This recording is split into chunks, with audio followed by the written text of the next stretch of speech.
Okay, I have 7:02, so we are definitely going to get this meeting started. First and foremost, I want to thank you guys very much for being here and guiding us, as leaders in this process. We know there's this is a tough road to deal with, and your input helps a lot, and we really appreciate it. So. Just want to go through, this meeting is about hearing your voice. We've made some changes. We want to know what you think, and how we should kind of keep moving forward. I want to kind of go one at a time. So if you can stay muted until you're ready to talk, you can raise your hand down under, I believe it's reactions, and then just raise your hand and then we can kind of go through. But I'd really like to hear from everybody tonight. And we can ask some questions. First off, I want to say, spoke to Russ yesterday, and he is actually traveling. He is away, and he does send his regrets. He wishes he could make it to this forum because, this opinion means something. So we are recording this so he can look at this after the fact. But just to kind of bring us up to where we are, just kind of some notes. Our speed bumps went in on June 3rd. So June, July, August, September, there's, good 4 months. Looking at the raw data from back when we started our first speed study, back in the month of, I believe it was December, we are down 4 miles per hour as an average on the road. Volume basically stays the same. We had 113,406 over that month that we studied. This last one was in the month of September, 129,000. So a little bit more, but you would kind of expect that with the seasonality. There's more people that are traveling in the summer months. And we've also had some talks about the rumble strips that had gone in. That's kind of happened since our last forum as well. So I kind of want to hear from you, and then we had some ideas that we've talked about as a board of selectmen. I will just say that one of the things that we've been missing as of late is police presence. We are down a full-time officer, and we have not filled that position. He's still with us on the force, but I'm glad to say, as of last night at the board of selectmen meeting, we have hired a part-time officer who's going to be coming on. He's retiring from the Meriden police force. He had also worked in Easton. So he's a very solid guy. And we had a lot of conversations about police presence, and what it means to be out there. And I can't tell somebody to write a ticket, but you can definitely be there and you can monitor it. And we need more police presence. And we are down in shifts right now. Unfortunately, the situation is what it is, but we are taking action to try and build up and get some more officers on the road right now. So, Kim, do you want to say anything before we kind of start going into some public comment and talking? I think I think it's important to hear what everybody has to say. I think as we go through, I think everyone understands that the rumble strips, what the history of that was. And we have some costs associated with fixing that, and some things that can come up afterwards when we talk about that.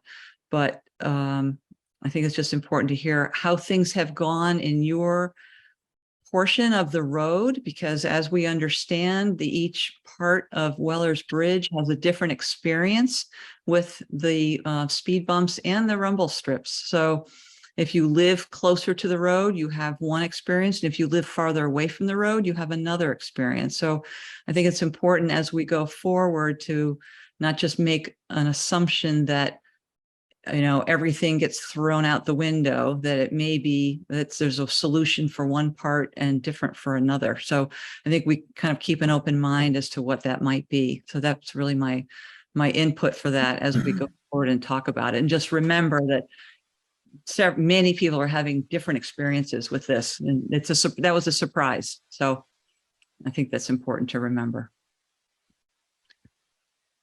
Awesome. So I would like to ask if anybody wants to go first. You want to give us your feedback, Teresa? I see I'm going to ask you to raise your hand and then we're going to go in order. So right now I have Teresa, then Christy. Okay, thank you. Thanks so much for having this meeting. I appreciate it. And all that you guys have been doing to help us with the road and to improve things. The rumble strips, I understand how they came about and that they were unexpected.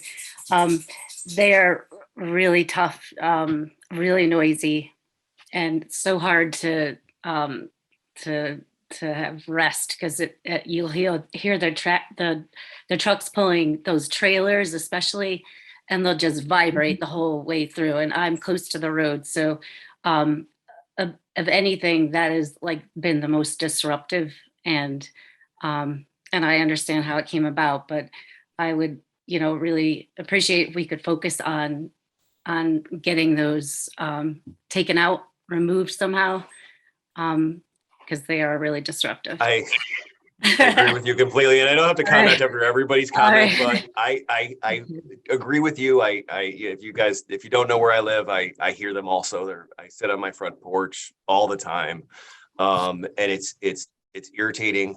I did go ahead and talk to some pavement guys. We had looked at different options. Washington put a thin asphalt down, and then it just came up. That didn't work. The only other option that I had come up with from S&S Paving was to grind down a 20-inch strip of the road and then just repave that road. The price on that, because I brought it to the Board of Selectmen, was $60,000. That's what that would cost. Other than that, you grind down the whole road and do the whole road, and that'd be several $100,000 for the town. And I don't know that the town really needs that, but it's a lot of money. But again, we have a quality of life here. So I definitely hear you. So if you're good, I'll go to Christy. Hi, guys. Thank you. I just want to start by saying thank you for doing something. I know it's not been easy to get all of these things to fruition, so I appreciate the efforts. I too, like Teresa, am closer to the road. I am on the way down the hill from the stop signs, and it is brutal. The rumble strips are brutal. I will tell you that the combo of the rumble strips and the speed bump as they're flying down the hill from the stop sign are pretty terrible together. So it's really both. They hit one, then they hit the other. I don't see a whole lot of slowing down in my section. I know that you went down, which I'm grateful for. However, it's not here. We've lived in this house for 11 years. And in that 11 years, I've had probably 15 accidents right in front of my house. And just in the last couple of weeks, there's either been accidents or car breakdowns. Somebody lost a part of their bill or something like that. I don't know what it was, but there's the speed is in our area. So I don't know if there's any other speed bumps coming in for a little bit further down where maybe they can slow down a little bit more. I don't have a real answer. I just know that it's still pretty fast right over here. Got it. Okay, I appreciate it. Trevor, I have you next. Thanks, Patrick, and thanks, Kim and Russ, who's absent, but thanks for being here and for putting this together. And I'm going to echo what Christy said. Thank you for doing something. Linda and I have been here since 2016, and I noticed the traffic noise even before we made the offer to Billy Horgan to buy the house. So, and I commented about it. He said, well, it's the country, so you hear the noise worse. But we moved in and it just progressively got noisier and noisier.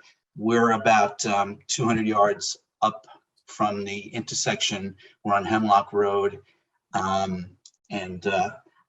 Being a former New York City kid, I'm like maybe hypersensitive to traffic because I came here to the country to not hear freaking traffic. So thank you for doing something. A couple of observations. Trucks. The road, Wells Bridge is clearly marked no trucks except local deliveries.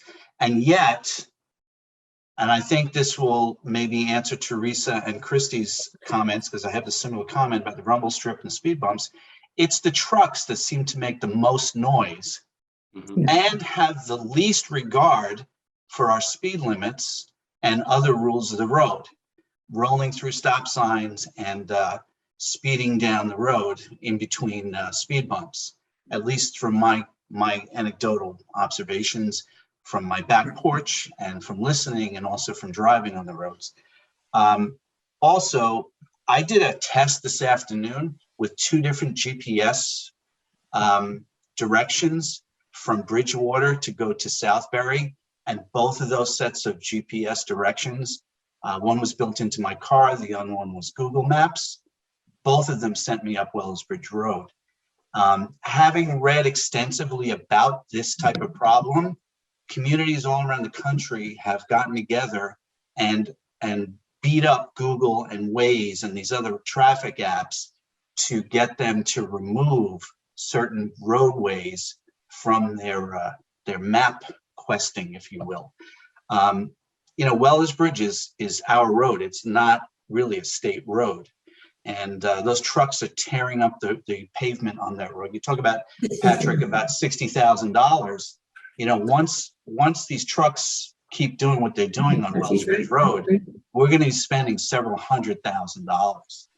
So those are my observations. I'm sorry to hear that we're down one police officer, because certainly also in my readings and studies about this, enforcement with police present is literally the top of the list for improving traffic enforcement, including speed, stop sign, and so forth, all around the country. People are having the same problem everywhere we are, and I'm just so thankful that you guys are doing what you're doing, and I will shut the hell up now. It's fine, Trevor. Thank you. Chris Brigham. Yeah, thank you. I'll repeat what everyone else has started with, which is thank you for trying to help the situation. We're on the corner of South and Wellers, so we have sort of a front row seat to the problem. And speaking to my neighbors, Teresa and Christie's having the problem on her end, and Jessica Patterson, I believe, is trying to get on. We've talked extensively as well about the same issues, which is the rumble strips are really such an incredible noise pollution now, which it sort of was like the whole effort of this forum is to try to do something about the road, and really through no one's fault, and it was meant to help. It's been a huge setback in terms of our quality of life, because all of us, myself and Teresa and the Dailies and Jessica on the other side and Christy, we're just getting pummeled now by this rumble strip noise. And the speed bumps, again, I was all for them, but they're largely being ignored now. So the sound travels so clearly in our neighborhood that kind of all day long, we're getting more than 4,000 cars a day on that road and trucks. It's just a bump, a bump, a bump all day long. And it's kind of making being outdoors or enjoying any part of the property sort of impossible. You can hear it inside the house now. And at night, it's even worse, because let's see, what I think is happening is they're coming across the green and the road bends a bit to get onto Wellers. So the cars are actually finding themselves on the rumble strips. So it's once it gets in your head, it's there all the time. And I know there's a cost involved with fixing them, but I think we're being so adversely impacted already that the rumble strips and by extension the speed bumps are really just such a terrible setback for us. And I'll echo what was said about the trucks. I think if we're having 4,000 cars a day, we're having at least 75 to 100 trucks. And you could just, all of us in town, I'm sure all these people on the call, we're all using the road. We see it. It's not new news. And things have changed since the pandemic. The behavior of people has changed. So the aggressiveness that we're seeing on the road, and people who are failing to they just blow right through the stop sign. It's kind of appalling to stand there when you're out in the yard and just watch someone just go right through the stop sign, then it's barely slowing down. So people like Teresa and the Dailies are having cars come across the green onto Wellers. they're at 55, 60 miles an hour before Teresa's trying to get out of her driveway and her kids and the dailies. It's really been a huge impact to all of us. And, speaking for myself and for us, we would love, and we think that we should remove these rumble strips as soon as possible. And again, I know everyone on the road has a different issue. Some people can't get out of their driveway. Some people don't hear the rumble strips. Some people don't hear the speed bumps, but totally appreciate that people tried, and, it's all in the best interest of us on the road. But even if we got rid of the rumble strips and the speed bumps, we go back to where we started, which is how to deal with volume, safety, and all of those issues. So I wish we weren't talking about rumble strips and speed bump noise, but honestly, that's the most prevalent thing in our lives right now. It's sort of really been a huge setback. So And honestly, I'm kind of glad, I do appreciate the support, because we are trying to do something, and we wouldn't have known if we didn't try. And we're learning in this process as well. And you bring up a good point, because it's been covered quite a lot in the news right now. Just every town, the state police has put out pleads with people to please slow down, because fatalities are up, overall speed is up, people are just dangerous, accidents are up overall. Since COVID, people just lost control for whatever reason. I just think if you've experienced coming from the market and trying to take a left on South Street, the number of cars that sort of jump the stop sign before they let you pass, it's just rudeness, and it's aggressiveness, and okay, well, that's that kind of is what it is. But I do agree with the idea of enforcement. I do feel like I do empathize that we have a problem. Again, I recognize it, and not trying to. Is it that green one? But we could really use a car out there. I'm sure everyone in town has Under another reactions, issue, but maybe. again, 100 trucks a day, 4,000 cars a day, we're getting crushed over here. So thank you for your help. Put your hand up. Of course. Gonna go to Russ Wheeler next. No, See the Russ shape of Wheeler. your hand? yeah, but it's straight up. Hi, am I on now? You are You now. Fantastic. I'm not in favor of the rumble strips or the speed bumps or anything else in there. Talk about safety of the road. We've had one accident since our last meeting, and they took one person to within the ambulance to New Milford as a precautionary type thing. Everyone should know that 317, excuse me, 317 and 67 empty essentially into the center of Roxbury. And they're all headed west, which means Wellers Bridge Road. On 67, which is a much bigger road, a much better road, since our last meeting, we've had 4 major accidents, including many hurt and 1 fatality. So to say that we've only had 1 crash on Wellers Bridge, I think that's exceptional. That's certainly exceptional to the town of Roxbury and the people that are passing through it. As far as the noise goes and the rest of the stuff, probably the people that sold the houses to the people that are upset didn't like the noise either. That's why they got out. It's not going to be cured overnight, and there's no simple, easy way of doing it. There's no reason for somebody to be doing excessive speed around the green and up Wellers Bridge. That's not something that should happen, but that's a police issue. I think that if you crack down with the police a little bit tighter and have a little more patrolling on that road, it'll all work out. As far as the noise or the inconvenience for the people there, that's where you bought. I think I'll sign off for now. Thank you. Russ, I appreciate your feedback. Thank you. I'm gonna go to Marco next. Good evening. You're muted. Thank you. Sorry about that. Go ahead. I'll echo everybody else's sentiments of thanking you for and everybody for attending to this and focusing on it.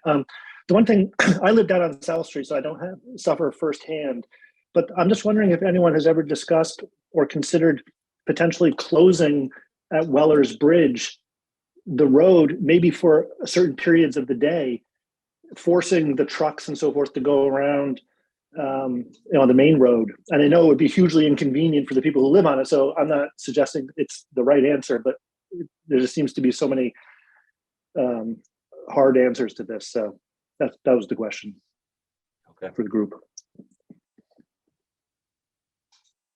The topic has come up before, and emergency services, I think, is the one that really kind of leads that, needing to have access to New Milford. So but we appreciate your suggestion. Yeah. They can be added. Right. I mean, I won't belabor it, but you could I think it could be arranged that emergency vehicles could certainly pass 24/7, but otherwise it's closed. Anyway, I'm not a traffic expert, but it's just my idea. Thank you for indulging me. Thank you, Marco. Ralph Westcott. How you doing, Ralph? Hey, good evening, everybody. Can you hear me okay? Absolutely. Yeah. Excellent. So I jumped on the call only because I, of course, live in town, but I've been on the planning board for many years in the past.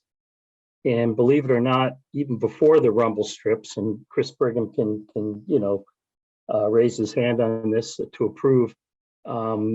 Weller's Bridge has always been an issue and has been brought up in a number of planning meetings before. I also am a commuter. I can travel up to 40 or 50,000 miles a year. So I've actually seen and spoken with other towns firsthand on what they've done with their Weller's Bridge roads and success or no successes they had. But I just wanted to clarify for tonight, are you trying to minimize the traffic or minimize the speeding? Yes. To both. Okay, so with the traffic, and we came up with this with numerous studies in the past with planning. The only way to minimize traffic is to minimize flow, and that's making it a one-way street. And a lot of towns throughout the United States have done that, but it comes with ramifications. We looked, if it was a one-way street, it would have to be one way coming from the green and with no access from 67 for obvious safety sakes. But then again, you're gonna have to get buy-in from the people that live up there. And you're gonna have to look at, like Russ Wheeler said, the increased traffic on 67 going up through those dangerous S curves. So the only way to minimize traffic on that road is to minimize flow, and that's making it a one-way street. That's about really your only options. As far as speed goes, I've got some good news. I was up in Amherst the other day. I'm up there weekly in Mass, and they have a similar situation, and they put in speed tables.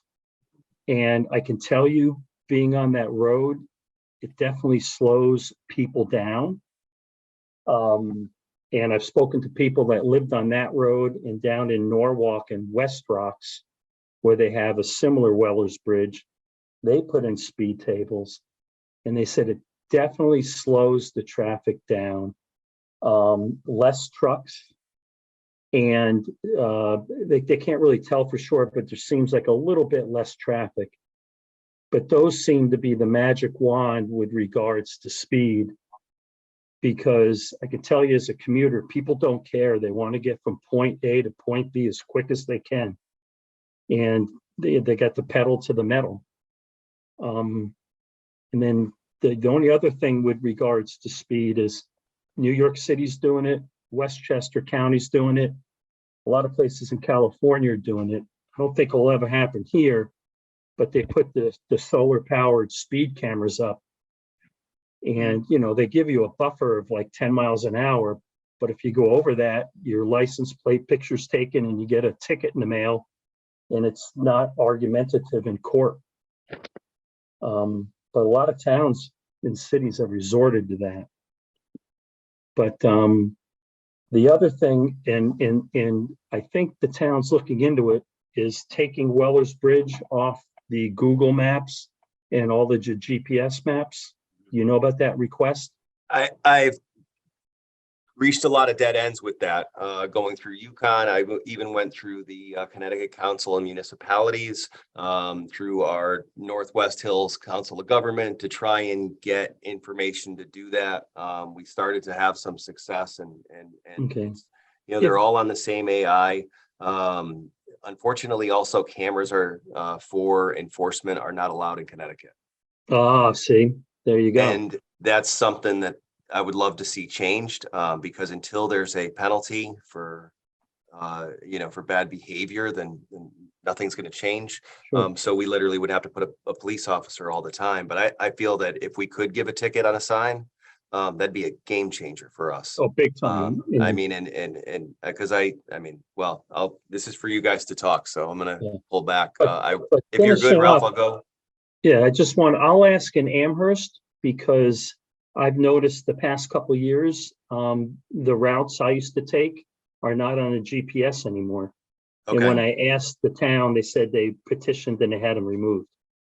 I would love to know how, and I will absolutely love to do that. I'll That see would what be I great. find out. Because that's definitely a problem. I think we all know that when 84 is closed down in Southbury, there's a line of trucks coming down Church Street and Weller's Bridge. And they're literally just following, and it's Swift's trucks, it's Snyder trucks, it's Warner trucks. It's not local deliveries. These are over the road guys. And they're just a constant line. So the GPS is taking them right through there. Yes. Okay, thank you, Ralph. Gonna go to Alice now. Thank you. For the most part, I just want to reiterate what most everyone has said. The noise pollution from the centerline rumble strip or whatever it is called is horrendous. The speed, while initially the speed bumps did make a difference, people now realize they can just drive right over them. So they are no longer impacting the speed at which people are traveling, and it makes it very hard getting in and out of the driveway safely. And all of the things that have been spoken about, yes, get it off Waze, get it off of whatever the platform is that is directing people that way. But we do have to address it. We can't just ignore it. So we do have to address speed. We do have to address volume, and we can't just sort of say, it's okay because that's the way it's been. I don't think that's acceptable. And we do have to address the noise pollution. It is significant. It rumbles through the house. I know Chris, I know Teresa have the same problem. It rumbles in every part of the house. In the summer when the windows are open, it was unbelievable. And I don't know what the answer is, but I do know that it needs to be addressed. And thank you. I appreciate that. And I want people to keep saying that because I'm keeping a tally. I'm literally writing down your responses. So then I can go back to the Board of Selectmen and say, hey, this is the overwhelming decision. So please make that known. If you're talking, make sure you mention that because I'm keeping track because this means something. So thank you, Alice. I appreciate it. Thank you. Jessica Patterson. Hi, can you hear me? Yeah, we can. Yes, thank you. Okay, sorry, I was having difficulty with my computer, so I'm sorry I missed the first part. So if I repeat things that have been said, I just didn't hear everything that everyone said before, but I did hear all of what Ralph Westcott said, I believe. I don't know if he was referring to the speed tables. Is that the same thing as speed bumps? That's the same? No, they're not. Speed tables are much longer. They're wider. There's some actually near the green in New Milford that we've been kind of referencing. They put them down on Queen Street in Newtown, but they're a longer, so your car kind of elevates and then comes down. Okay, because I wasn't completely clear about what that was, Okay. but just to reiterate about the noise pollution because of the speed bumps and the rumble strips. We live right next to the bridge and we don't have speed bumps down here, but I know that it hasn't changed the speeding on this side. That's for her. Cross the bridge from 67 and kick it up the hill. I mean, literally going 65 miles an hour or more. And they coming down the hill and coming up the hill. The rumble strips, they're continually driving over them every single minute. And I thought at first when they put them in, I thought, oh, great, this is so annoying, but maybe, it'll work itself out. People get used to them or whatever. It hasn't happened. And we can hear them even with not just being outside, but we can hear them in the house too, with everything closed up.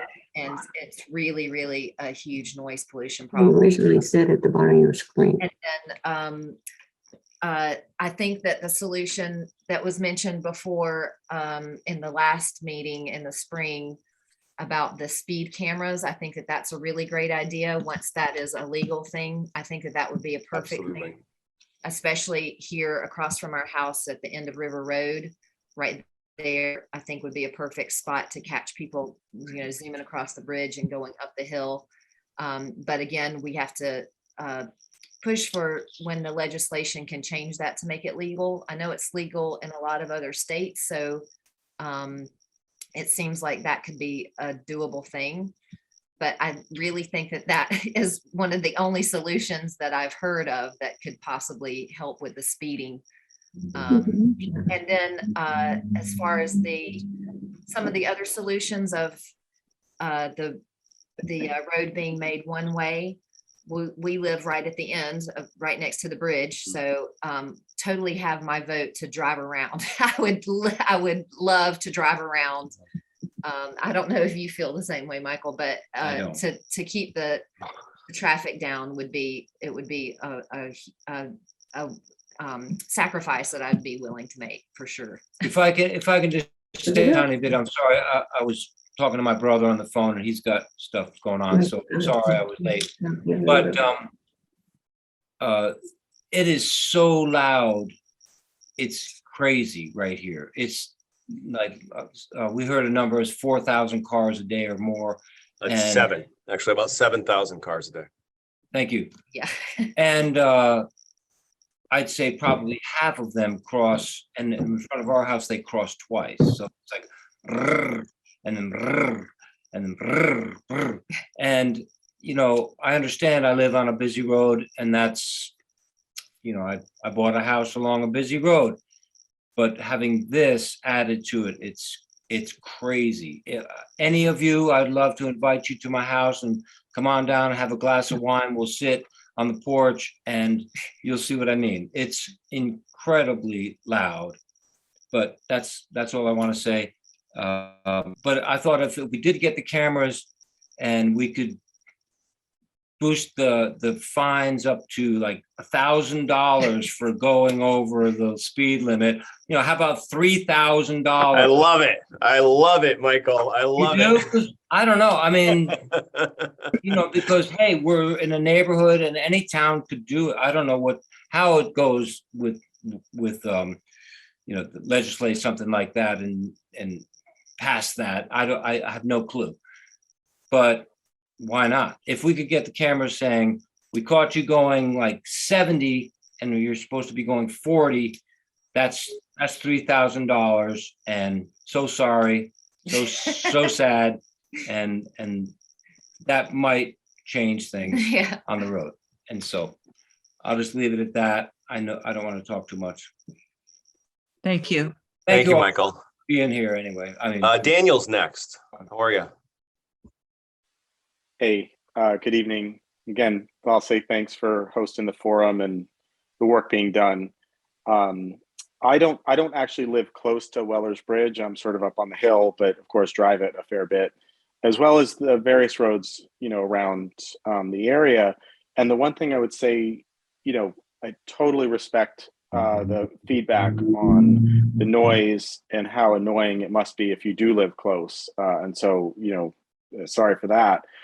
I would say I do find that the rumble strips themselves in general throughout the roads really do help from a safety perspective of whether yourself knowing that when you're sort of getting to the edge of the center of the road or for other people, right? And of course, just want to acknowledge that. I also really realize that people do fly up and down Weller's Bridge. So the one thing that I heard several of the early comments, though, just to sort of point out, and I would chime in, again, not as a sort of resident on the road, but it sounds like the trucks are really one of the bigger annoyances out there. And even then, as just a regular driver on that road, as I'm following a truck up or down or whatever, and see the truck or the truck and the trailer, if it's like a lawn mowing type of company, for example, that does always look to me as a safety concern, going up and down that road. And there is a workaround, right? And what is it, Rainy Hill, that folks can be driving on. So I echo the sentiment about one, speed, but two, also potentially enforcement of getting those trucks sort of off of Weller's Bridge, if possible, through Google Maps, through, police presence and all the other tools that you have. And Got it. I'm just going to share a quick, Kim, do you want to explain what happened to you coming out of Weller's Bridge today? Oh, this was yesterday morning. Oh, so- yesterday. Sorry. Yeah, that's right. I'm sort of emboldened here. I've done this several times now. I was coming down at the end of toward Bridgewater at the end of Weller's Bridge, and a big panel truck was turning onto Weller's Bridge. I put my window down and I was shaking my finger, and they stopped and they said, "Local delivery." And I realized then that that's the term that they now have learned to state. And I did not believe that they were a local delivery. But anyway, if I could be out there with a sign, which I might very well do, and enjoy every minute of it, I think it's just interesting to see how people are learning the terms to use when they're trying to go through a road that has a sign that says no through trucks. So I will join you, Kim. I'll join you. I know. Sign. I think there'll be several people who'll be happy to be with me. So. And by the way, thank you, Daniel, if I didn't, oh, sorry. No, I was gonna say, you're welcome. You make a very good point though. And like, we all use Waze, or many of us use Waze, and spot the police officer ahead of, where they are, as you may or may not be speeding, and slow down.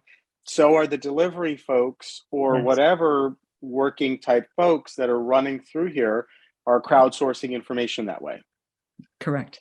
Yeah. I mean, it's a very hard thing. I'm glad I'm not in your position to figure this out, but just offering 2 cents of feedback. I appreciate it, Daniel. Thank you for your feedback. Drew Wood, how are you?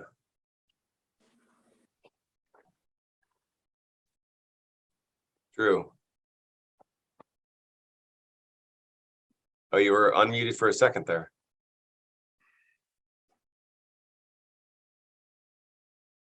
Drew. Okay, so Drew, I'm going to hold off on you and go to Paul Juniper. How are you, Paul? Good evening. Just one comment on the efficacy of like the speed bumps and the idea for speed tables. I've driven across probably 25 to 30 countries around the world globally, so I've been able to see a lot of different types of approaches to trying to slow down speeding. And one thing that really strikes me is that in the US, there's a lot of pickup trucks and like trucks in general. So the speed bumps that you have are completely inadequate. And you can have ones which are quite high in size. Usually they're made out of asphalt as well. They're formed in place. And so they can be quite smooth in the ramp up and on the top.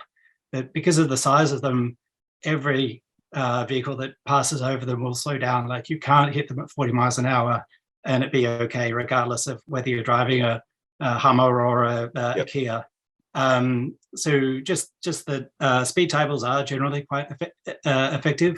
But speed tables, depending on the design, if they have a similar sharp front end and back end, you'll still get the noise element, which is obviously an issue for the locals. But the ones that I personally was most impressed with are quite high, but also very smooth. And like, every vehicle has to really slow down to navigate going over them, regardless of whether they're a truck, they've got a trailer, or they're just a single vehicle. So just a comment on, if you are looking on revising them, you can address the noise from the speed bumps, and also have a speed bump which is more effective And it doesn't need to be a speed table, but if it is a speed table, just to also have that smooth element to the beginning and the end.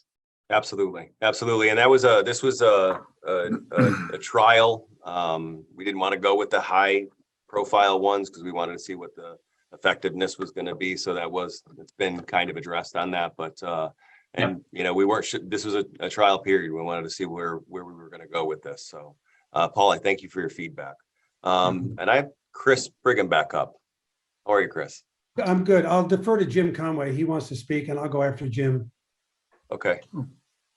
Thank you. Thank you. Just very quick, as far as no through trucks, we might want to look into the fact that if the town of Roxbury receives state aid to maintain Wellers Bridge Road, and any registered truck, commercial truck pays into that fund, they have the right to use it. And when we can write them up, write a ticket, pull them over, whatever, it gets thrown out of court and it's a moot point. If a truck is paying registered, he's buying a license plate and we're accepting state aid for that road, that means he can use it. He told me that years and years ago. Okay, good point, Jim. That's it. Thank you. Thank you. So I just wanted to, sorry, I won't take much time, but in regard to the trucks, my understanding from the trooper is that you can't ticket, albeit whatever Jim said might be different than this, but I've asked several times, can we stop and ask, do they have a local delivery? Because we're seeing 18-wheelers, they're clearly not stopping in town. If we have 100 trucks a day, we're seeing tractor trailers. There was a Coca-Cola truck went through a couple of days ago, straight through the green, straight to Southbury. These trucks are not stopping, but I was told that in order to stop a truck and give them a ticket, you need to pick them up at one border, follow them across the road and wait till they exit town and don't stop, which seems kind of crazy to me that you can't actually stop a truck and say, do you have a local delivery? But that's the point. I also think we could do better with the signage for the no through trucks, right? Because once the trucks come through the green and reach the corner of South Street, there's really no turning back for them. They sort of pause and then realize turning right on the green towards the market doesn't work. They could come across and take a left, but basically once they get to there, they sort of commit. And then also on the speed bumps and speed tables, the speed bumps, when they were actively people stopping, what happened was as soon as they got over them, they accelerated. So they're all, as Rob pointed out, everyone's rushing around, racing to get home. It's a kind of a, careful what you wish for, because the second they get over them, they hammer the acceleration.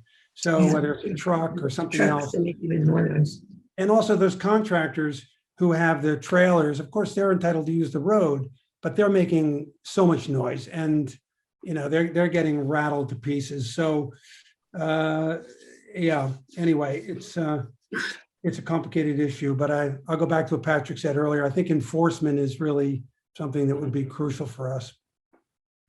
I appreciate you, Chris. Thank you. Jesse, how are you? Good, thanks. Thanks to you and Kim for this forum. And as Kim said from the beginning, people who live at different places on Wellers Bridge usually have different experiences. So we live right below Hemlock. We're the first house coming down the hill. And actually, this puts us at a front row seat for all the cars who stop on either side of the speed bump right before the final run up to the top of the hill. So we end up seeing a lot more traffic because the speed bumps stop everyone. But we also hear a lot more noise because people who are coming down and might not see the speed bump sign start honking at the person in front of them who's slowing down for the speed bump. So we kind of get a lot more visibility of both traffic volume and noise because of the speed bump that is sitting right there. And then as person before me just said, we also hear now the noise of everyone who, trying to get up to the top of Hemlock, revs their engines in order to do so. So trucks do it, motorcycles do it. So it ends up being a lot more noisy and perhaps less safe if people are jamming on the brakes at the last minute. Last point about what has changed on the roads is either going towards the center of town or going down towards the bridge, there are now those speed monitoring cameras that say your speed, and then they flash at you and it says slow down.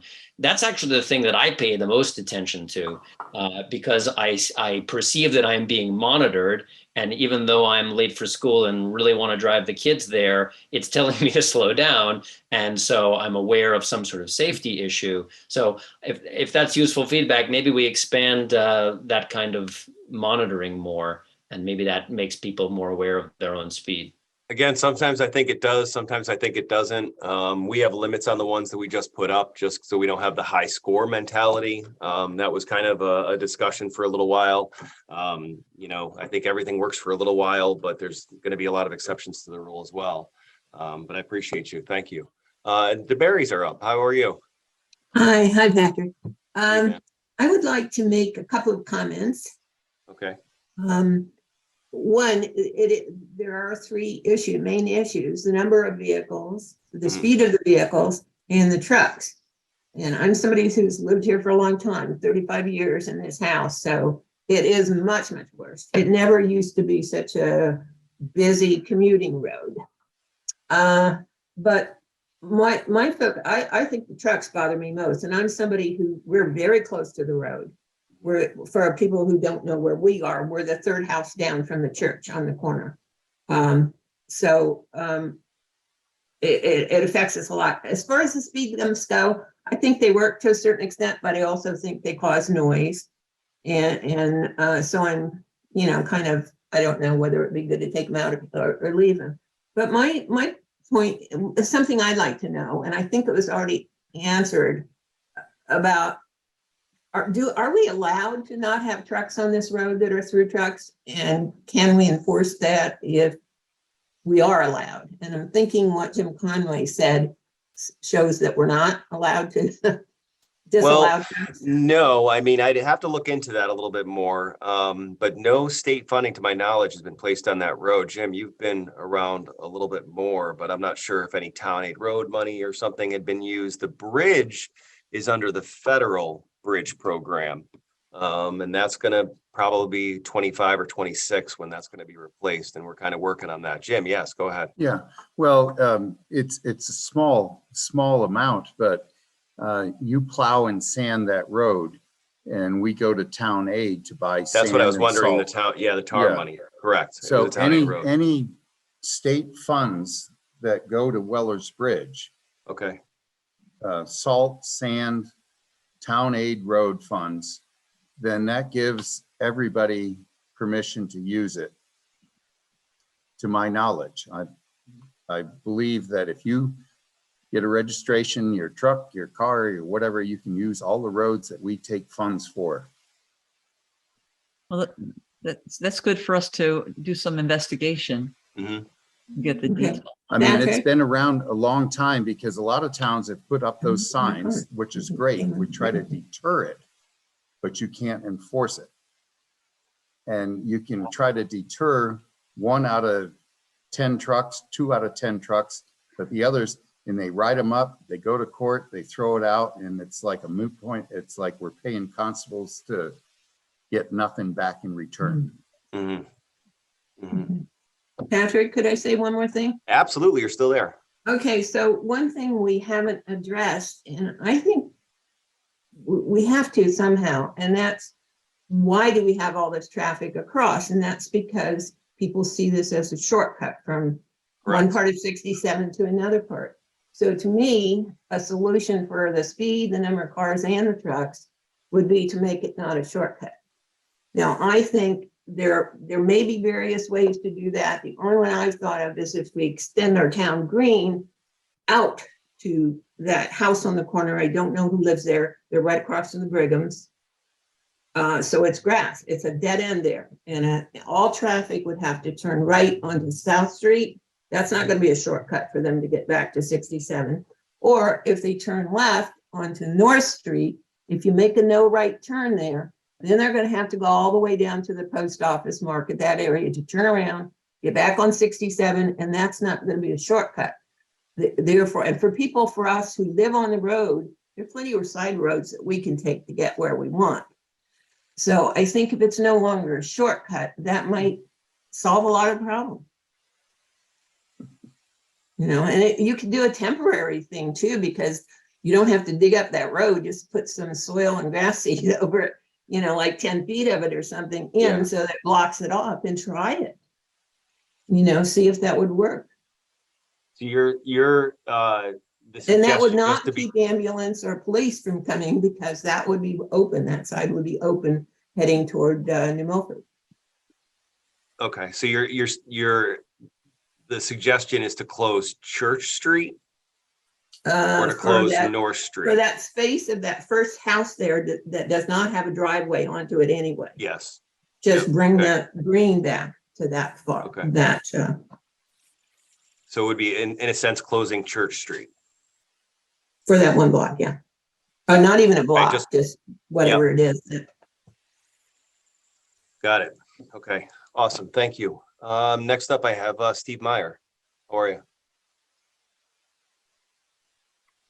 Unmuted. Okay. Good evening, everyone. You know, this is a town problem, and I'm not going to deviate off about Squire Road where we are, but this is a lot of these roads, and the problem is the same. And that these trucks that are going at high speed, they're all going through.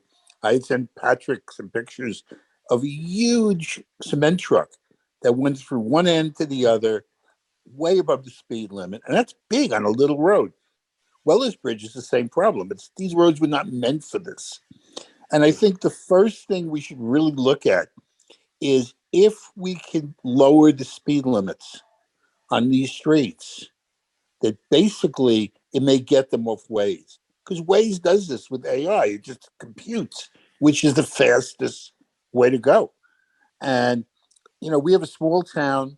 The people in the town, basically, I think, pretty much respect all of these things, but the truck traffic and all, it has to be diverted. And I think one way to do it is, it's interesting on Squire Road, South Street, Apple Lane. You know, if Apple Lane and South Street are 25-mile-an-hour speed limits, we are not. We're 30 now. And Weller's Bridge, I think, is 35 or 30, I guess. 30. And, It's 30. yeah, 30. Why can't it be 25? Because that would change the artificial intelligence. And the other thing I would suggest, and I'll be quiet after that, is why can't all the towns which are having the same problem go to the legislature and try to deal with getting these speed cameras? I mean, they're in every state around us. And for those towns who can't afford heavy police presence and, you know, people out all day with cars doing this, it's something we really need, because, you know, as some of the people on Weller's Bridge have said, someone's going to get killed and hurt, you know, on these streets, you know, and the only way I think it hasn't happened, and I think on Squire it's true, and I know from the last meeting on Weller's Bridge it's true, is because people are afraid to even go out on the street and walk or take their kids out. So, you know, maybe if some of the towns all got together, they could pressure or at least bring some attention to this need in the state. Thank you all. Thank you for what you're trying to do. It's important. Thank you. Thank you, Steve. Drew Wood is next. Yeah, good evening, everybody. Patrick, add my name to the list about the noise. I'm on Church Street, so not even, you know, directly in front of the rumble strips. But yeah, the noise is definitely increased significantly. Two, I think it would be worth exploring the idea of contacting the companies and getting removed from the list. There's going to be, as was stated, there's going to be a huge problem throughout the country. I've, for lack of a better word, say benefited from that. I've gotten rerouted off of 84 and I'm driving through these neighborhoods and I'm like, what the hell am I doing here? And because it's the algorithm, it only takes, you know, a savings of 30 seconds or 1 minute or something. If I had known what the savings was, I probably wouldn't have got off and taken the detour, because it's minuscule, but it is less.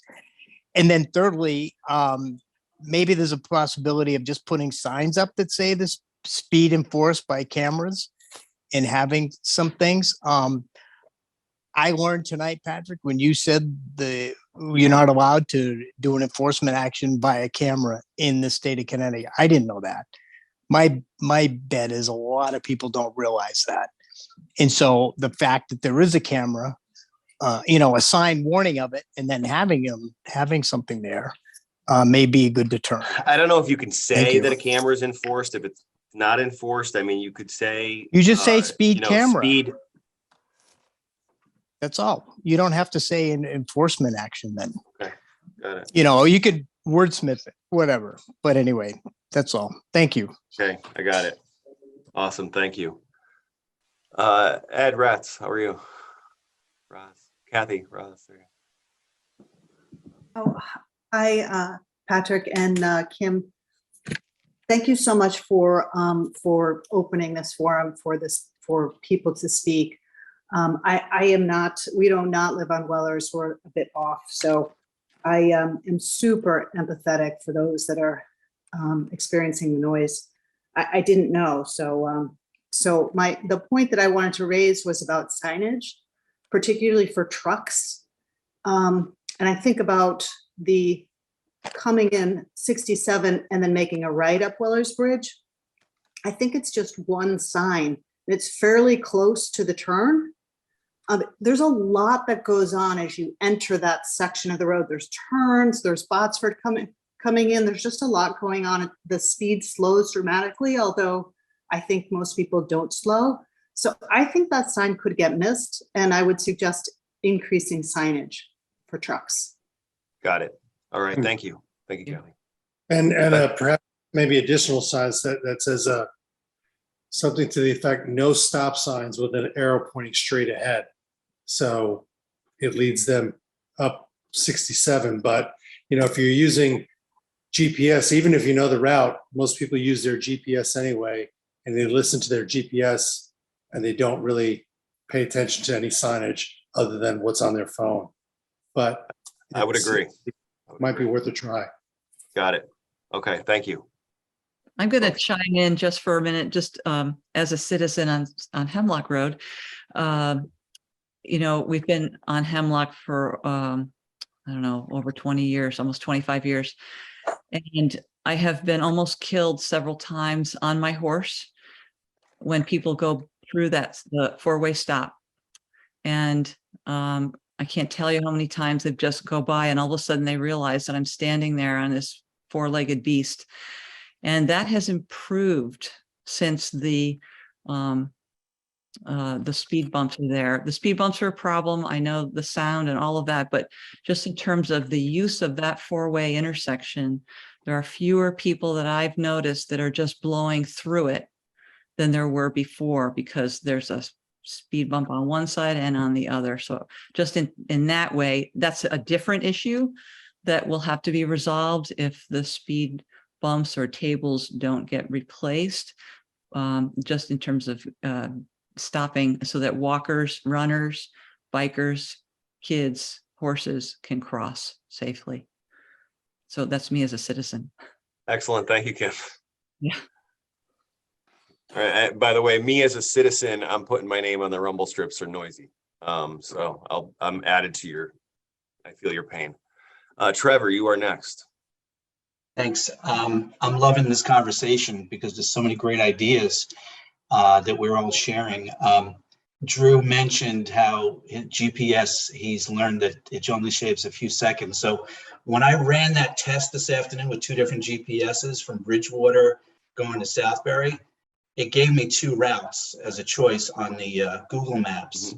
And the difference between going all the way around 67 or going up Wellers Bridge was, hold on, sit down, put on your crash helmet, 2 minutes. That's right. I think it's 1.8 to be specific. Yeah. Kim, right? That's right, Patrick. You timed this years Kim, ago. It was Kim. I did. Yeah. I drove, I timed it. Yes. And Kim, because your handsome husband is my first Roxbury pal, though I met here on Hemlock Road while I had a glass of wine, and he thought that was illegal. And I said, well, maybe, but anyway. Linda and I have also noticed that it seems slightly safer to walk through the intersection when we go down to the park to do our laps around the park. I'm like crazy. Linda is nuts about me getting nuts about the people going, like I will stop and yell at them. And I'm from Queens, so I will curse at them and do all kinds of, Kim knows me. Jim Conway, I love this concept, what you brought up about the ticket getting thrown out in court. But I would wonder, and I'm not an attorney, but I read regulations. That's what I did for 30 years. I wonder if the reason we're allowed to have, and there are 2 signs, by the way, that say local deliveries only. I wonder if the reason that we're allowed to have those signs is because there is a weight restriction for the type of road bed that is underneath Weller's Bridge. Not just the curvature aspect, that's probably a part of it, but just, I know that that road was paved. We moved here in November 2016. I forget when it was paved, but it was paved not long after we moved in. And when I went down there today, I took Linda to JFK this morning. I'm going down Weller's Bridge and the car's doing this, boom, boom, boom, boom, boom, on the roadway, because it's like the BQE. It's just getting worse and worse, and that's because of the truck traffic. That's a good point. When the idea came up about extending the green, at first I was lost in my mind. I'm like, oh my God, that is brilliant. Extend the green, brilliant, except to remind everybody what the GPS is going to do, because it did it to me when I tried to fake out the GPS this afternoon. When it told me to go up Weller's Bridge, I kept going on 67. I wanted to see if it told me to go up Hemlock, up the dirt roadside. It did not, thankfully. But if the green is closed, extended, and that closes off that end of Weller's Bridge there, Kim and I are going to be blown to pieces with all the GPS traffic going up Hemlock to Shalabus. Yep. Correct. Can I throw something in there? Last but not least, I love the idea of lowering the speed limit. Please put me down for lowering the speed limit for 25, because they did that in New York City, and it didn't eliminate fatalities, but it certainly, the people who will be aware, like the ones who look at the flashing sign, the speed sign things, they will pay attention to it. And if it's a numbers game. If you can reduce the percentages of people, they're doing criminal behaviors, in my opinion, but breaking the law, then you can do it. But one thing I will tell you, because it's 25 miles an hour right outside my window here, and my Roxbury neighbors, many of them, blow up this hill at 40 miles an hour. And I've yelled at them too. So if some of you were on this meeting, yeah, that was me who was cursing you out for doing 40 in front of my house one day. But just as a word of caution about that, if it's lowered to 25, if we're as a town going to do this, then everybody has to be on board, and we should all start with our own behaviors. That's all I got to say. Thank you. Great point, Trevor. Thank you. Okay. Can I jump in? Yes, Jim, you're next. Real quick. Signage. Yes, I totally agree with no through truck signs. And I think it's a liability issue. So if there is an incident, the state can say, or the company or the town can say, we told you not to take that road. And if there is a catastrophic accident, we are not liable. I think it's a warning. Don't take this road with a big truck, but it's not a ticketable offense. You can take it. It's an insurance liability issue, I believe. Thank you. Excellent. Anne. Hi, everybody. I'm the new kid on the block, and for you all, I live in Pete Gurney's house now. I'm at the top of the hill on Weller's Bridge Road, and I've met a few of my neighbors, and I'm excited to meet you all more. And I just want to sort of chime in on a couple. I know you're taking some votes here. I think it's because I'm on a straight part of the road. I'm not hearing the noise. So I guess it's because the trailers are going over the yellow line when they're coming up the curvy part to Hemlock. They are, yeah. But in this straightaway, we don't hear we're not hearing it. So I mean, like you said, the different parts of the roads feel different things. Everybody's got a different, yeah. What I do see is somebody mentioned it, the acceleration after the bump at the bottom of the hill, because I have the dangerous driveway and I also have teenage drivers. And so I'm basically so scared every time I pull out because people go over the bump at the bottom of the hill and then they decide now it's time to speed up in the stretch that really just goes right by my house. So I can concur with whoever says that the bump is creating in between, slow down in the moment and then in between acceleration, it seems to be. And then I want to just chime in on Trevor's note about our neighbors. I just have a story. I moved from Washington, D.C., and we had a lovely little boulevard in our neighborhood called MacArthur Boulevard. We had a terrible speeding problem on it. We did put in camera lights because Washington allows this to go. And I do want to hear who we can write, who's our congressman that we can write, congressmen and women who we can write about this. So the PTA, we all got together, everybody said, oh no, we don't, we need these cameras. We need these cameras. Everybody's speeding. Well, and it takes your picture and it sends it to you in the mail. And the next time I had a PTA meeting, all of us had gotten a ticket. And what's so beautiful about it, which is why Trevor's right, is you can't say it's not you, it's your face. It's like I'm behind the wheel, like this, like trying to get my kids to school or something. So listen, but I am willing to have my picture put up. You can put the town people, in the old days when you bounced a check and it's like posted up behind the thing. If I get a ticket, put me on a billboard, put me on the whatever, I'm very happy to do it. And I agree with somebody else. I'd be happy to drive around.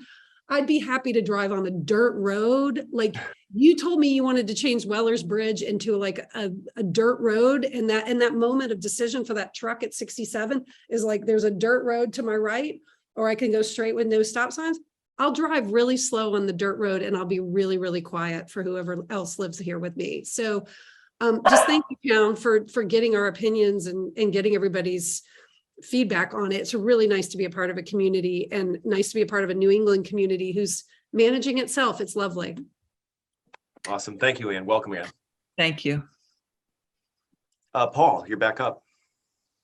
I think there's a lot of really excellent suggestions, and one in particular of like lowering the speed on Weller's Bridge Road, 25 miles. I think there's a possibility to go even lower, but again, from the experience of literally having driven across 25, 30 different countries around the world, is for a lot of the roads, there's a natural speed limit which drivers feel that the road can sustain. And if there's a big difference in the posted speed limit versus the speed which they think that they can safely drive, they'll drive at the speed that they think that they can safely drive, not the posted speed limit. And so it really does come back to the control mechanisms that you're putting in place to force them to get down to that speed. And, I made a point earlier about significantly higher speed bumps, which no vehicle really can go over at a faster speed. That's if they are in place at multiple spots along the road, you can easily then put a 20 mile an hour, speed limit. And there will be a degree of acceleration, but if there's multiple along, the rate of acceleration after a speed bump is lower. But one of the other features which I found really effective at one point in a few different countries was speed chicanes, which force the traffic to do a very slow curve. And there's just a possibility to do that at the beginning of Weller's Bridge Road before the bridge. So the trucks that are coming along, it's visible to them that if they are going to make this that turn on Weller's Bridge Road versus going straight ahead and the longer route, that they have to navigate these sorts of like speed mitigation measures. And it just might be easier, particularly if you're a larger truck or if you're one with a trailer, to go straight ahead as opposed to making that right-hand turn.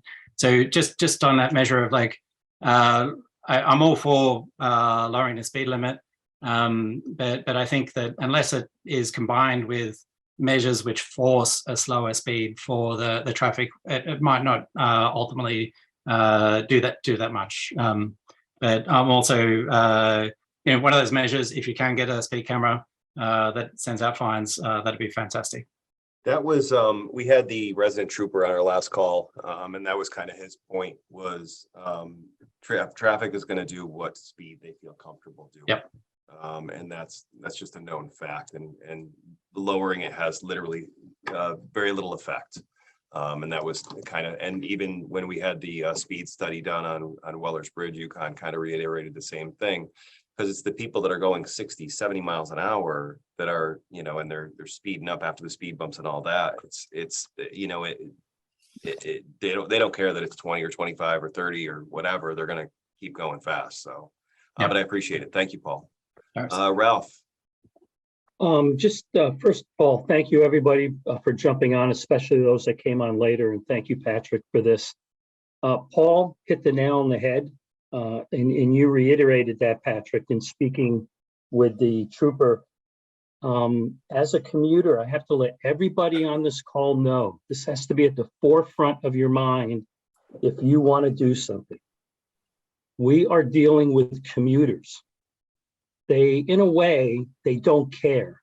Not personally, they just don't care about us. They want to get from point A to point B, and they're going to do whatever they can to get there. Stop signs, speed signs, even those blinking speed signs, after a while, they become oblivious to it. So Paul's correct. They're going to drive the speed that they feel comfortable at, and that is excessive. So you basically have two options, and we came up with this years ago on the planning committee. You either make it a one-way street and bam, traffic's cut in half and speeds cut down quite a bit, or you put in those speed tables. But please remember, if you put in the speed tables, there's going to be noise. It's going to slow people down. Yes, that Coca-Cola truck may not go up the road the next time because he's going to say this is BS. So yeah, you're going to have an impact on truck traffic and some traffic, but you're still going to get those commuters flying up and down that road after they slow down and go over those speed humps. So I just want to close in saying, if you want to make this the way everyone's talking, you have to make it a one-way road. Okay, thank you, Ralph. Bob Adamski, how are you? Yes, hi, everyone. I don't live on Weller's Bridge Road. I live on Squire Road, some of the same issues. Thanks for having this meeting. Just a few comments. I get back to my thought that I keep repeating. Officer Peck, I don't know if he still works for the town of Roxbury. I think we shared it with Bridgewater after his 40 years plus in speed enforcement, traffic enforcement. He said at the Roxbury Market 2 years ago, the only way to slow down the speeding traffic is through speed tables, quote unquote. Secondly, I drove down Bates Rock Road today, which is in Southbury. From 67, you access Bates Rock Road and it goes to Old Poverty Road. They have asphalt speed tables. They're wide. Of course, they cover the entire width of the road.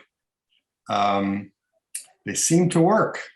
You have to slow down. I didn't hear any excessive noise myself. And they had a traffic enforcement officer on the road.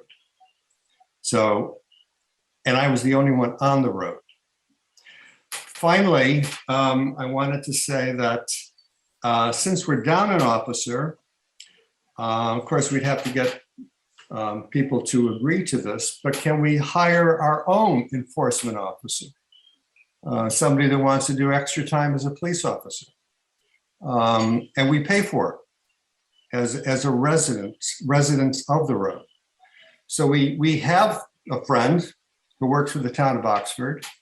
And, you know, for example, if he wanted to earn some extra money, can we hire him as residents of, I'm thinking Squire Road now, if we ever get to that point. Can we do something like that? Is my question. I think that's something we'd have to research. I have no idea. Okay. I mean, you are paying for the enforcement here. We included in the budget. We've added extra shifts. I think most of the people on this call know why we're down. You know, it wasn't an intentional thing, but we are trying to backfill with that. And that's actually who we're looking for, is somebody that can have flexibility. A lot of the conversation was, you know, coming in at 4 o'clock in the morning, you know, 7, 8 o'clock at night. You know, there's different times that we need to hit, because if I used to get up at 3 o'clock in the morning and sat on my front porch, and, you know, people would go ridiculous. That's actually when our biggest hours are. And I can actually, if I could just take a second, because now we're getting some duplicates. And Carrie, I'm going to get to you next.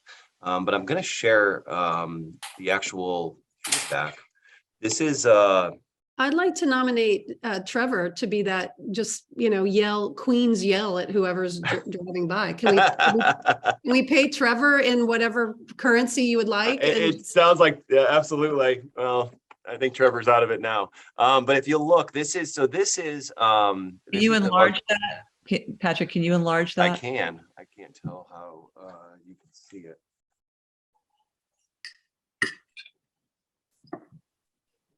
That's better. Thank you. Maybe like that. Okay, so this is, you'll see that the period is from August 29th. So this is the westbound side. So this is coming down the hill. So you can see, and I actually doubled the total when I did the average when Chris was talking. So I guess it is about 4,000 cars per day that are traveling down. So just in this direction from that month, we had 60,165 cars. And then what I've highlighted is the times, and anything where there's an H, that's the highest recorded time of that whole column. So that was the hour that was the highest. Some of them have 2 because it's a repeat number. But you can see our weekday average, weekend average, the total week average. And then of the 85 percentile, so the highest percentage or the highest speed, that is 42. That's the average. Average. That's an average, yeah. And then the other way, so this is eastbound. So this is heading towards South Street. You can see where we are again. And I don't understand this, why we have 9,000 more cars going in one direction than another. I could not explain that, but that's, you can kind of see where our data comes from as to what we are. Again, this is a posted 30-mile-an-hour speed limit, but this is kind of the raw data information that we got, just to see what's going on there. Stop sharing. Okay, and Carrie, you are next. Michael, I'll get to you next. Can you guys hear me okay? Yes. I'm having a little issue with my laptop. So hello, all Roxburyans. It's good to be here. I don't live on Wellers or near Wellers. I'm actually the first house in Roxbury off 67. And I joined in to see, I mean, I don't want to sound like the spoiled child, but I was like, it sounds terrible, but why is Wellers Bridge getting specific treatment? Because I have people go by my house at 70 miles an hour. I had a truck go around a school bus when my son was getting on it because they couldn't stop in time. So, you know, when you guys say, like the Pattersons, when they turn at the bridge and they're going by your house at 65 miles an hour, guess what they were doing by my house? So it's a kind of an all over problem, not just a Wellers Bridge problem. And I do understand that I bought a house on a busy road. It's nothing like it was 23 years ago. But I don't know if it's enforcement or what it is. I think we had a lot of good ideas shared. I did understand everything Jim was saying. I question, again, a lot of things are inference and how people's perspectives are taking, and a lot of people who don't live in town. Sometimes you just make them think. So maybe those flashing speed signs that we think people aren't looking at, Maybe we just need a sign on top that says smile. You know, the inference love is it. there. Well, the inference is there, and if you don't live around here, you might think. Oh, did we lose you? We lost you, Carrie. You went to mute. Sorry There about you go. that. Is that okay? There you go. Yeah, so the inference is there, but nobody has to know that their there isn't a camera and nobody took their license plate, but the inference would be there that would make them maybe think. Maybe that's a key.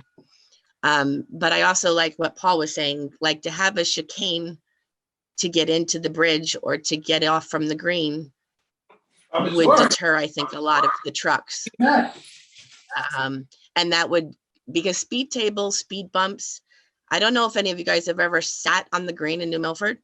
That's all you hear is slow over the bump, slow over the bump. It's what happens.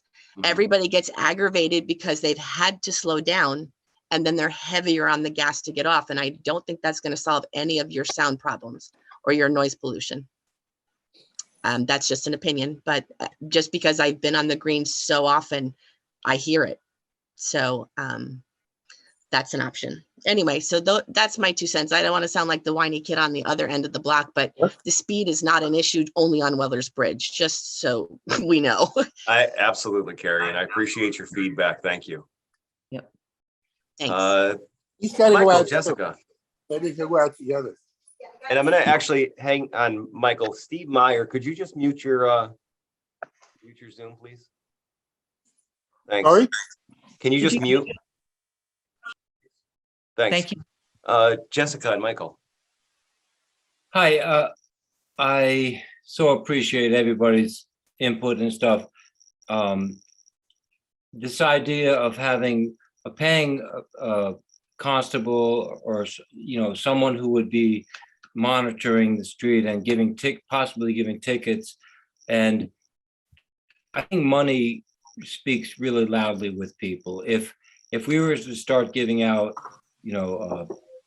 real hefty tickets for speeding on this road or any of the roads, same with Carrie, on any roads around here, $1,000 speeding ticket. I have no idea how the laws are about a town having the rights to have high penalties for such things, but I think that speaks volumes to people. If they get I would get one too, but I go much slower since all this discussion started a couple of years ago. I go around and I just drive much slower no matter where I'm going.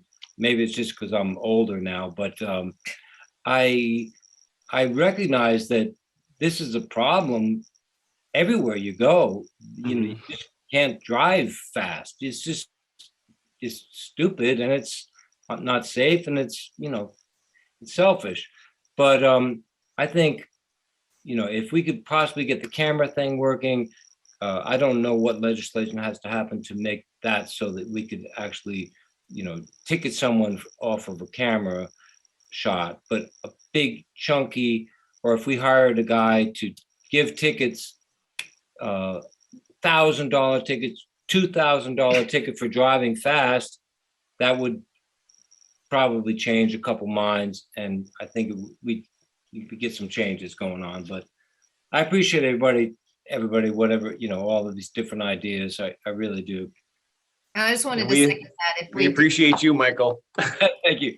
If we could get pay for an additional enforcement or whatever, I've said that for years. If someone sat across the road at the end of River Road and they can't really completely see them either, where they can see the trooper sitting at the top of the hill on South, the corner of South Street and Weller's Bridge. But if they had a trooper sitting there across from our house, and people wouldn't necessarily see them to slow down across the bridge, and and I mean they eventually would, but I think they would be taken by surprise, and you would get a lot of ticketed action happening. I can tell them to sit there. We got to get more enforcement, but that's a good opportunity. I hadn't even thought, because you're coming down that hill, so you wouldn't see it till they came. It was far too late. Down and going up. coming down and going up, and there is the parking space, there is a space there for a Yeah, car. absolutely. I invite everyone here in front of us, come on down to our house, drive in the driveway, have a glass of wine with us, and sit for 20 minutes and listen and watch. I'd love to have you, love to meet you. And if you have wine, Michael, it'll be longer than 20 minutes. All right, I'll see you later then, Patrick. I'll be down in a minute. I'm on my way. Alice. Thank you all. Alice. Thank you. Just a quick question on that data, because standing at the end of the driveway, that's deceiving the way it's presented, because when you say it's an average, I would much prefer to actually see, you know, the highest speeds. I mean, we all know that some people go below it, but I would really like to see how fast they're really traveling, because that is deceiving. Nobody. Oh, I agree. I agree. That 36 miles an hour is not what they're passing the driveway at. So that is just deceiving. And I want to make sure that that's clear. I know Kim said that. Absolutely. And I just want to reiterate that rumble strip in the middle is the major noise pollution. I'm not opposed to tables, but I agree it will cause some more noise pollution, but the existing speed bumps with the rumble strip, because they do not have to slow down, is a major noise pollution. So that's all. I want to keep it short and sweet. I appreciate you, Alice. Thank you. And Carrie, are you back on? Are you? Yes, I am. I had two other ahead. quick things. Sorry, go I ahead. work for a paving company for my job, or one of them. And just because it came up, I just thought I'd throw out there. It is called hiring an extra duty officer. So like New Milford, Newtown, Beth, like they all have police officers, and it's called extra duty. So as a paving company, if I need a police officer to stand out on 67 and stop traffic for me, I pay him as my company for extra duty to spend that time there. So yes, the residents could get together and pay an extra duty officer for a set amount of time. It's just a matter of what town you would call to request that. But it is called an extra duty assignment. So it is an option. I just don't know if we would work with Southbury or New Milford or what it would be, but that's just one thing. And then just a side note, because I'm probably not the biggest fan of all the technology because of AI and all this stuff. I think that's caused half of the problems on Weller's Bridge. But my question is, you know, some of you guys who drive to work, why don't you start outsmarting ways and post that there's a police officer on River or on South or on the corner, and then an hour later somebody else just confirmed that he's still there, because all the trucks sat are on our using porch it. and So done that. why don't I've done why that, don't- and actually, yeah. my neighbors have done that as well, and it's kind of fun because they do slow down. It's great. Yeah. Sit on your So front again, porch. it's just great. perception, but Yep. anyway, those were my 2 cents. Thanks. Gotcha. Maybe we could do that at Michael Patterson's house when we're all there later. No, just kidding. Just kidding, Michael. All right, thank you. There is a whole lot of information that I'm going to put together, and I appreciate you all taking time out of your life to give your input, and we will continue to work on this. I definitely got a loud and clear message about the rumble strips. I thank you very, very much. Kim, do you want to add anything or any other feedback? No, just reiterating what you just said. I just wanted to say too about what Alice mentioned about the data. There were two different methods of data collection, and we were actually kind of disappointed with the second version, because the first version gave us a more detailed bit of information about the low, middle, high speed and the number of those cars going at those volumes. So so the averages really just don't give us a whole lot, you know, and I agree totally.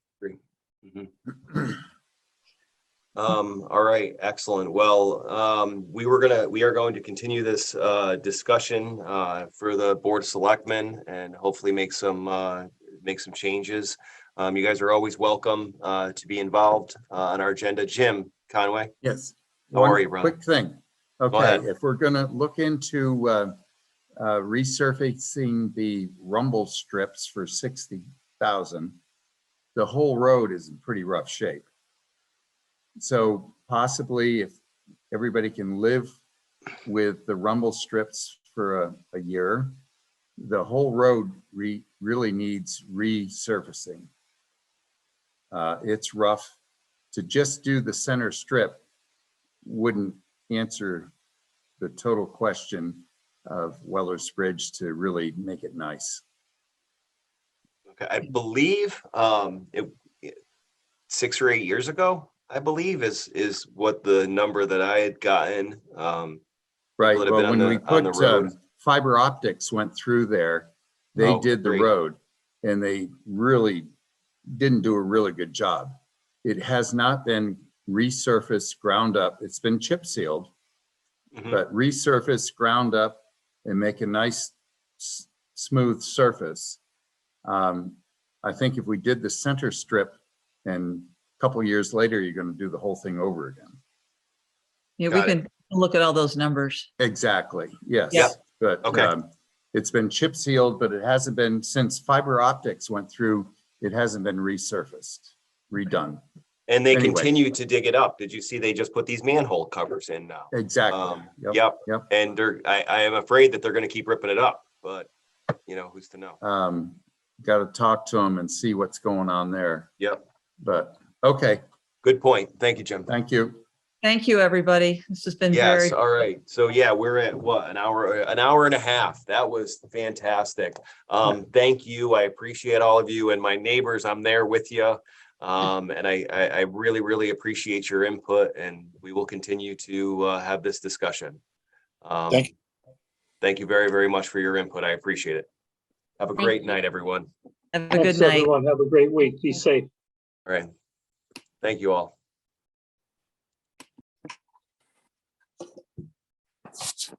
What time's the party at the Pattersons?